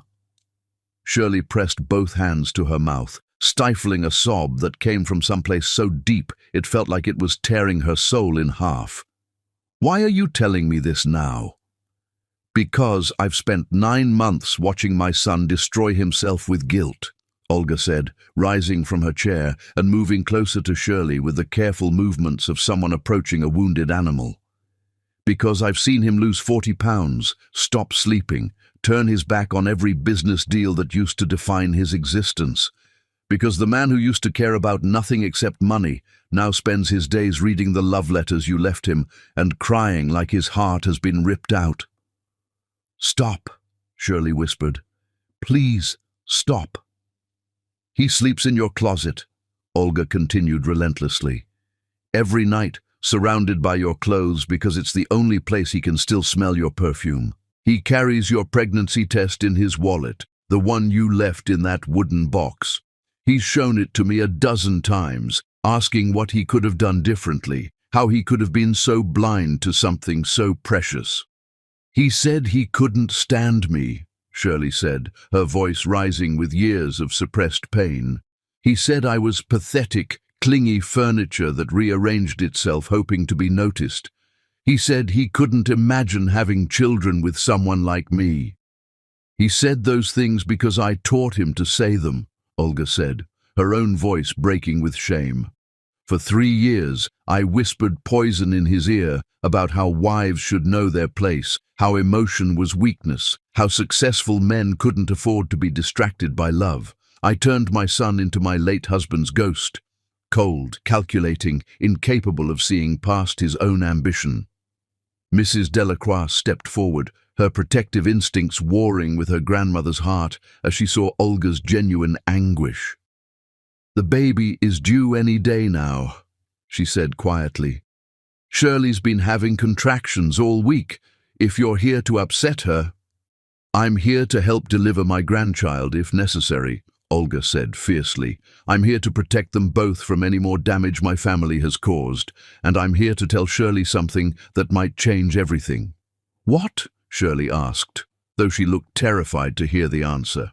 "3 days ago, Arsenio discovered that your disappearance was orchestrated by his business partners as part of a conspiracy to destroy his company," Olga said, watching Shirley's face carefully. "Someone spent 3 years manipulating him into treating you badly, knowing that losing you would break him completely. And when he found out, when he learned that people had been using his love for you as a weapon against him, do you know what he did?" Shirley shook her head, unable to speak. "He walked away from Barrett Luxury Resorts, a billion-dollar empire that 3 generations of his family built. He signed it over to his enemies without a fight, because getting back to you mattered more than keeping everything else." The silence that followed was deafening. Shirley stared at Olga like she'd just spoken in a foreign language, her brain struggling to process information that contradicted everything she believed about her husband's priorities. "He gave up his company," she whispered finally. "For me? For you and the baby he didn't even know existed until he read your letters," Olga confirmed. "Shirley, my son is on his way here right now. He should arrive tomorrow morning, and I need to know, is there any chance, any hope at all, that you might be willing to let him try to earn your forgiveness?" Before Shirley could answer, a sharp pain lanced through her abdomen, so intense it doubled her over. Her water broke in a rush of fluid that splashed onto the hardwood floor, like her body had been waiting for this exact moment of emotional overload to bring her daughter into the world. "Oh!" she gasped, one hand clutching her belly, the other reaching blindly for support. "Oh no, not now! She's not due for 2 weeks!" Mrs. D double exclamation mark Shirley called out, panic creeping into her voice. I think the baby's coming." Mrs. Delacroix sprang into action with the efficiency of a woman who'd raised 6 children of her own. "Call Dr. Martinez and get the car. The roads to the hospital are still washed out from yesterday's storm." "Wait," Olga said, her voice steady despite the chaos erupting around them. "I delivered 4 babies in Russia during the war. If we can't get to a hospital, I can help here." "You?" Shirley looked at her former mother-in-law with wild eyes. "You want to deliver your grandchild?" "I want to be here for you," Olga said simply. "The way I should have been for the last 3 years. The way a mother protects her daughter no matter what." Another contraction hit, and Shirley cried out, her legs giving way completely. Mrs. Delacroix caught her on one side, while Olga, despite being 70 years old, supported her on the other. "The apartment upstairs," Mrs. Delacroix said. "It's closer than trying to make it to town in this weather." As they helped Shirley toward the narrow staircase, Another massive contraction seized her, and she screamed, not just from physical pain, but from the emotional overwhelm of having Arsenio's mother beside her during the most vulnerable moment of her life. "Breathe, sweetheart," Olga whispered, her voice gentle in a way Shirley had never heard before.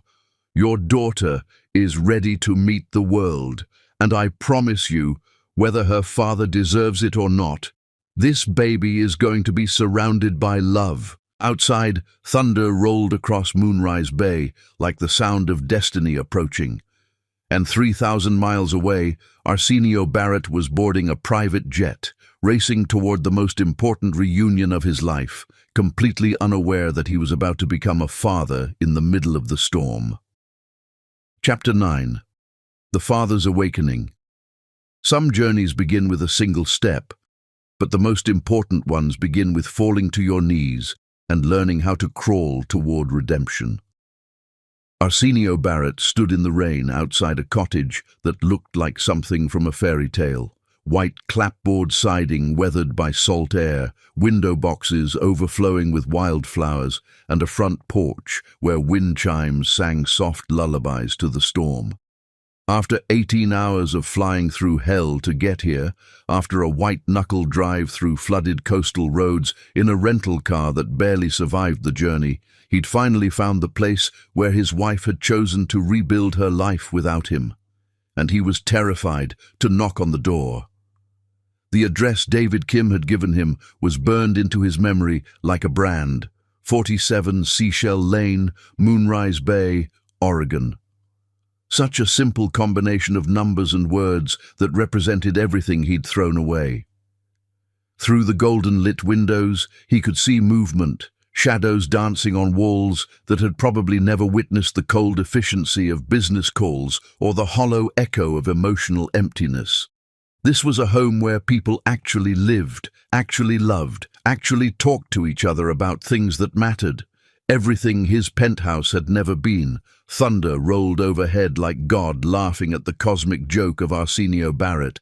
Master of the universe, builder of empires, conqueror of impossible deals, standing in the rain like a beggar hoping for scraps of forgiveness from the woman whose heart he'd shattered.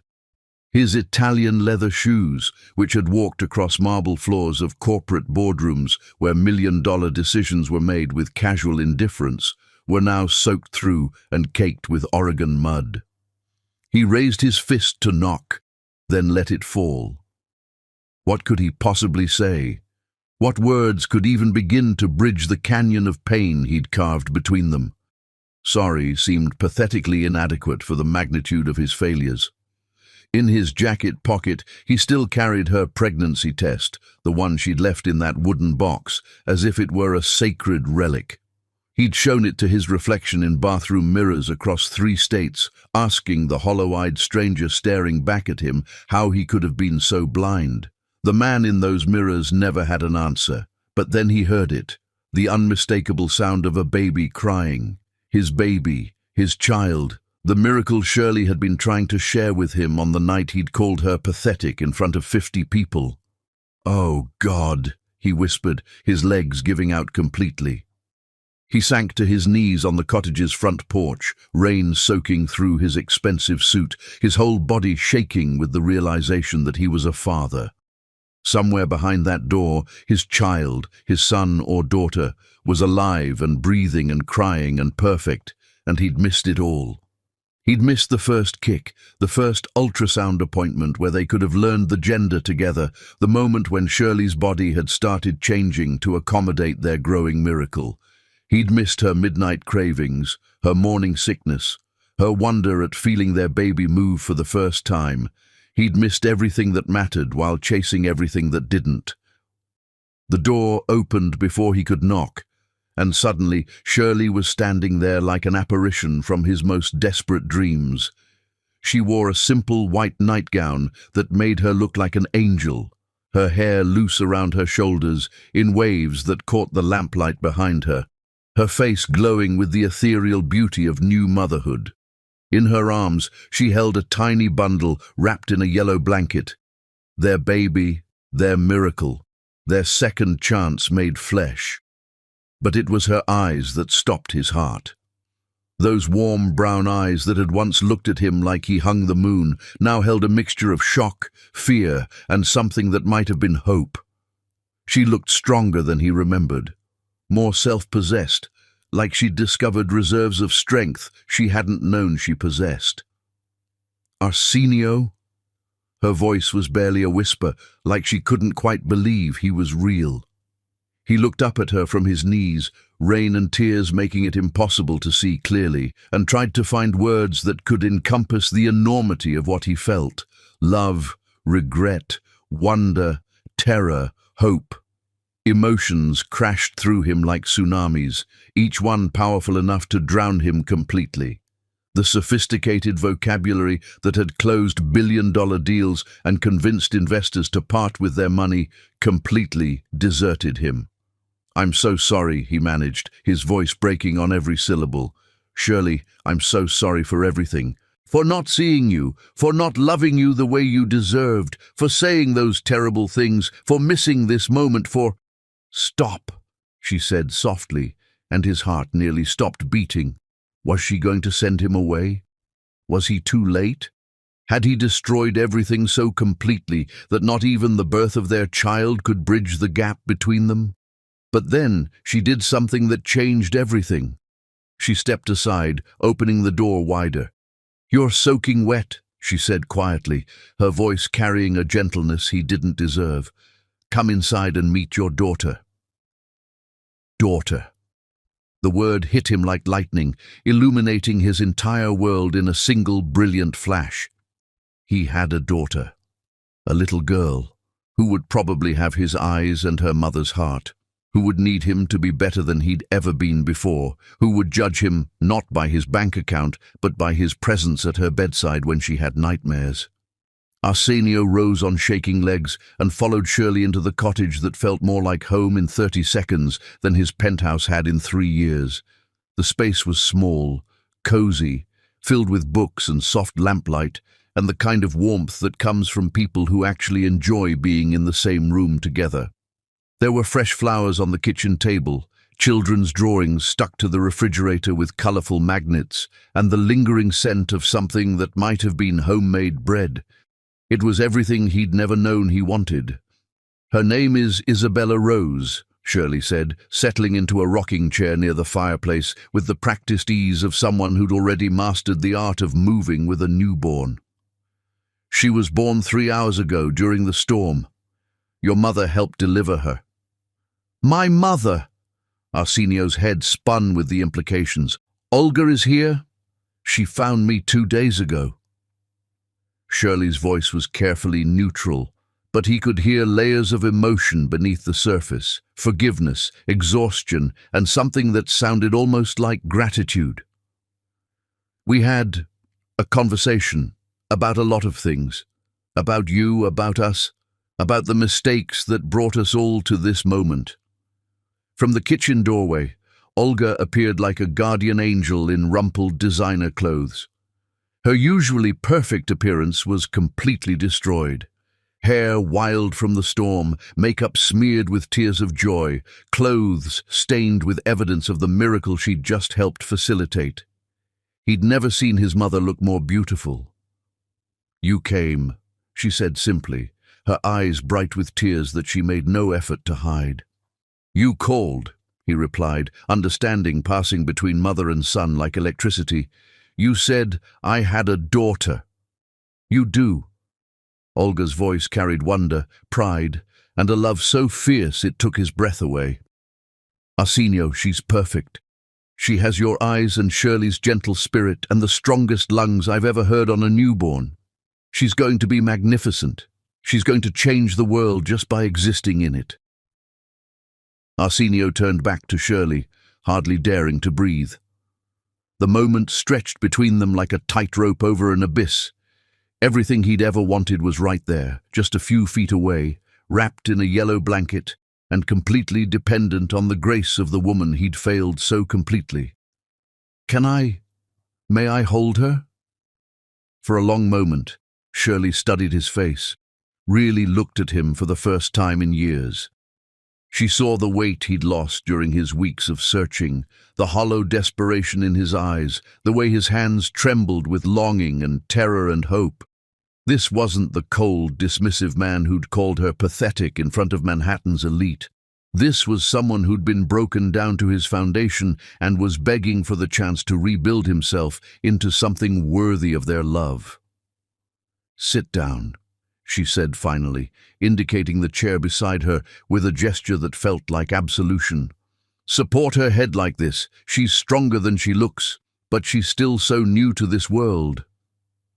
With infinite care, Shirley transferred their daughter into Arsenio's arms for the first time. The baby felt impossibly light and impossibly precious, like holding distilled starlight or crystallized hope.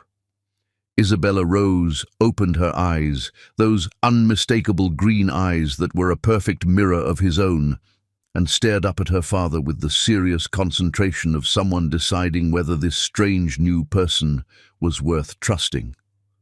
Time stopped. The storm outside, the complicated history between him and Shirley, the corporate conspiracy that had driven them apart. None of it mattered in the face of this tiny person who was 50% him and 50% the woman he'd never stopped loving, even when he'd forgotten how to show it. "Hi, sweetheart," Arsenio whispered, his voice rough with tears he didn't try to hide. "I'm your daddy. I know I missed your birth, and I'm sorry. I've missed so much already, but I'm here now. If you'll let me, if your mama will let me, I want to spend the rest of my life making up for lost time. I want to be the father you deserve, the man your mother fell in love with." Isabella Rose made a small sound, not quite a cry, not quite a coo, and her tiny fist wrapped around Arsenio's finger with surprising strength. The simple gesture hit him like a meteorite, reducing him to tears that came from a place deeper than regret, deeper than guilt. Pure, overwhelming, life-changing love. It was the kind of love that rewrote everything, that made him understand why people talked about their children as if they'd invented the very concept of devotion. This was what he'd been missing while chasing deals and profit margins. This was what mattered. "She's beautiful," he sobbed, unable to look away from his daughter's perfect face. "God, Shirley, she's the most beautiful thing I've ever seen. Look at her fingers. They're so tiny, so perfect. And her hair, it's like silk." "She is," Shirley agreed softly, watching father and daughter meet for the first time with an expression that was part wonder, part heartbreak. "She's been waiting to meet you. I've been telling her stories about her daddy, about the man you used to be." "How can you say that?" Arsenio looked up at her, his green eyes, the same ones their daughter had inherited, blazing with self-recrimination. "How can you be so kind to me after what I did to you? After I drove you away while you were carrying my child? After I chose everything else over the two most important people in my life?" Shirley was quiet for a long moment, studying the man who'd broken her heart and the baby who'd healed it, seeing how perfectly Isabella fit in her father's arms, despite never having been there before. There was something magical about watching them together, something that felt like witnessing destiny.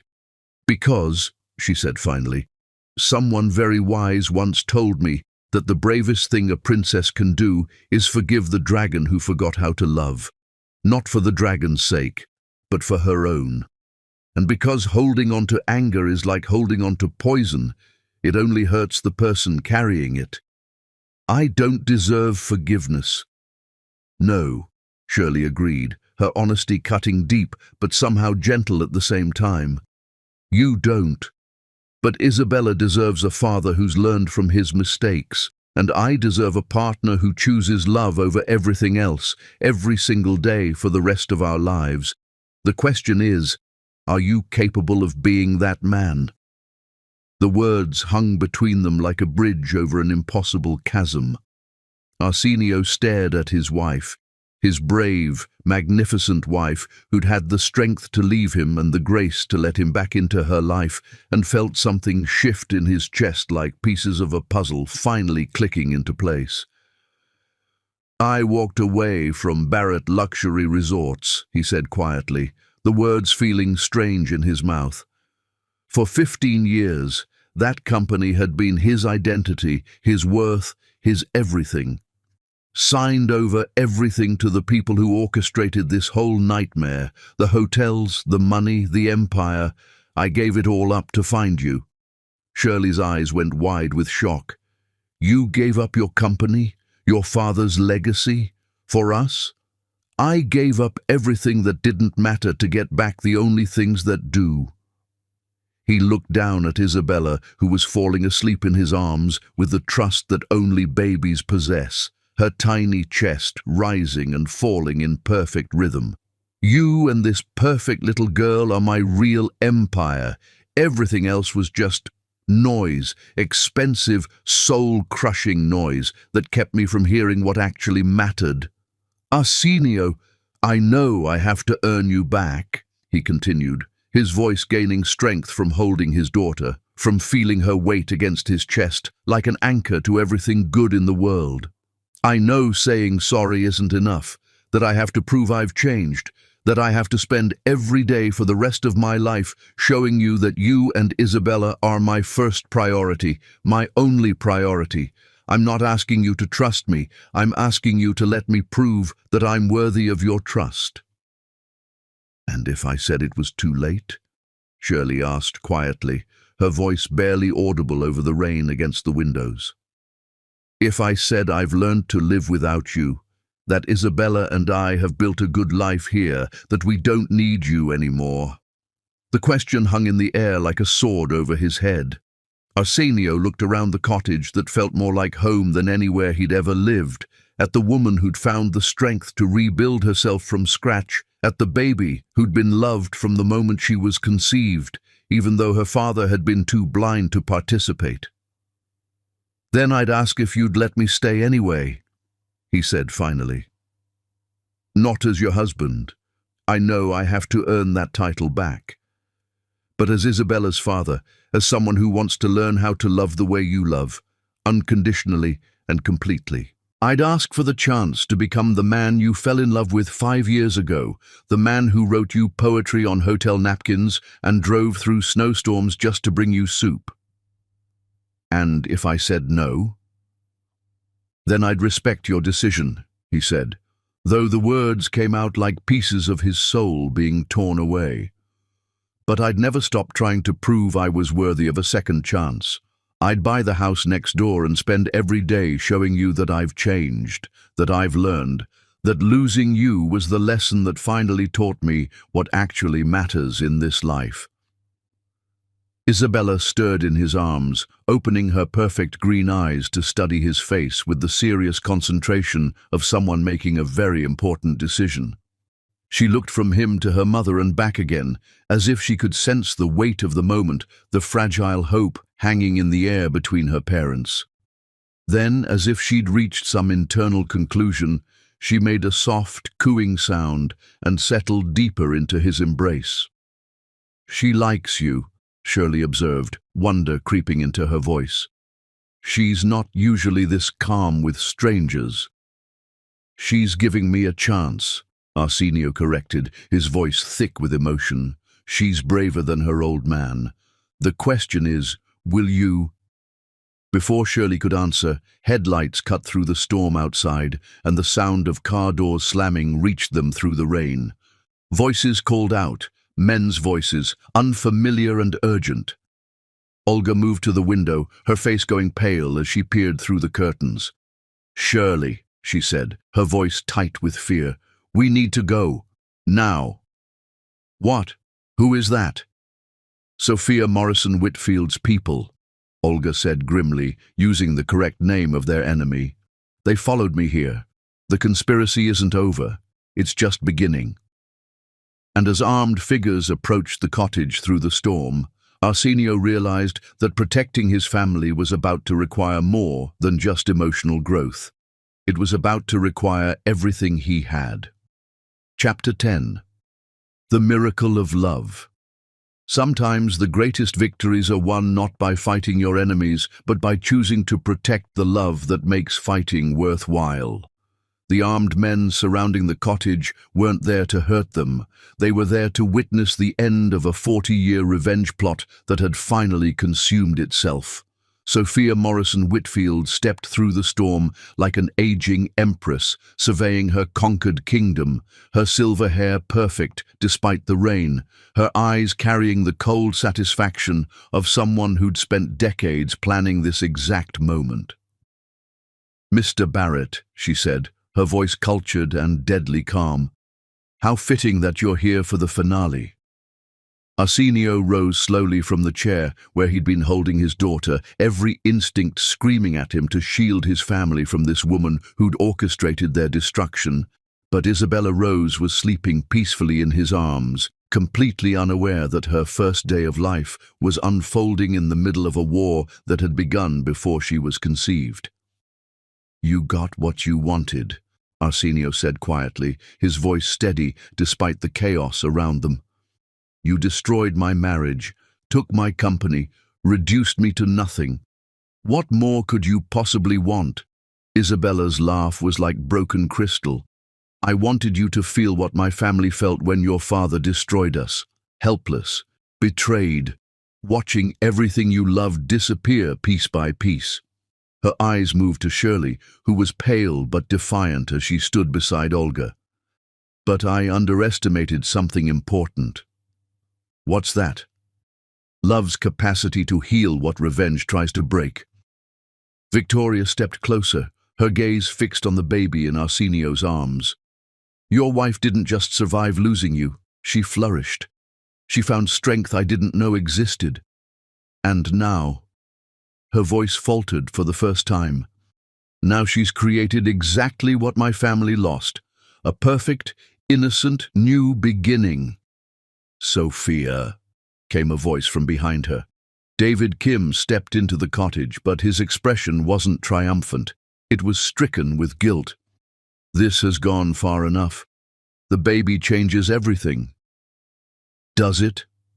Sophia's voice was ice, but Arsenio could see something cracking in her composure. "Why should Barrett family happiness matter more than mine did?" "Because revenge doesn't bring back the dead," Olga said firmly, moving to stand between Sophia and her family. "It just creates more graves. I know.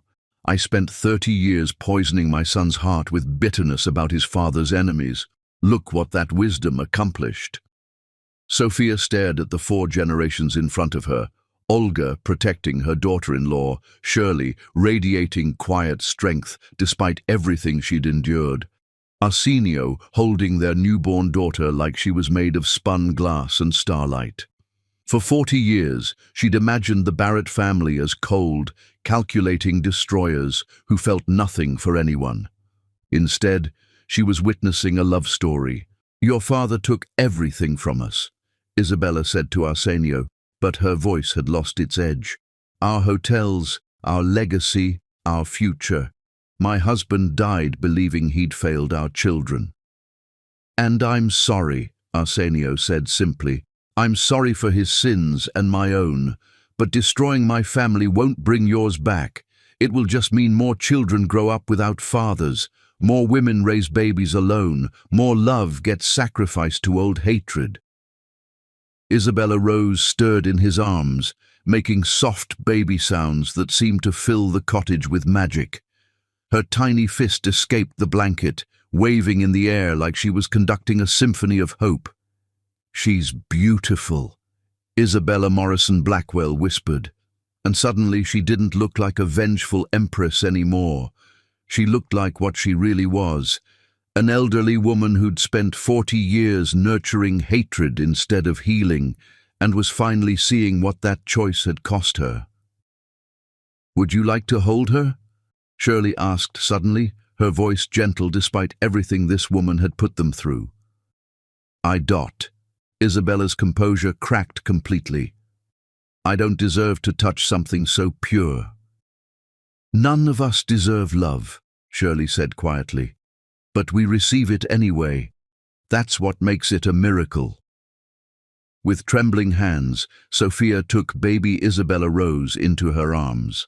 The moment their eyes met, Ancient green meeting brand new green, something fundamental shifted in the cottage. 40 years of carefully constructed hatred crumbled like sandcastles before the tide. She has his eyes, Sophia whispered, looking between the baby and Arsenio. But her soul is pure light. Love does that, Olga observed. It creates light in the darkest places. I wanted to destroy your family the way mine was destroyed, Sophia confessed, tears streaming down her cheeks as she held the sleeping baby. But watching this little angel, knowing that my revenge brought her into existence, I can't. I won't. She handed Isabella Rose back to Shirley with reverent care. The company is yours again, Mr. Barrett, all of it. Consider it a baby gift from someone who remembers what it's like to love a child more than pride. Keep it, Arsenio said without hesitation. Build something beautiful with it. Build hotels that bring families together instead of tearing them apart. Make it a legacy of healing instead of revenge. Sophia stared at him like he'd spoken in a foreign language. You're giving me $1 billion empire? I'm choosing my real empire, Arsenio corrected, moving to sit beside Shirley and their daughter. This, right here, the three of us together. Everything else is just money. Outside, the storm was finally passing, leaving behind the clean scent of rain-washed earth and new beginnings. Sophia Morrison Whitfield gathered her people and left as quietly as she'd arrived, carrying with her the realization that some victories taste too much like ashes to be worth winning. David Kim lingered in the doorway, his face heavy with shame. For what it's worth, he said to Shirley, watching him learn to love you again has been the most beautiful thing I've ever seen. Some revenge plots end with destruction. This one ended with redemption. As the cottage fell quiet, 3 generations of the Barrett family sat together in the warm lamplight, watching Isabella Rose sleep with the perfect peace that only babies possess. Outside, Moonrise Bay settled into calm after the storm, and somewhere in the distance, the ocean sang lullabies to the stars.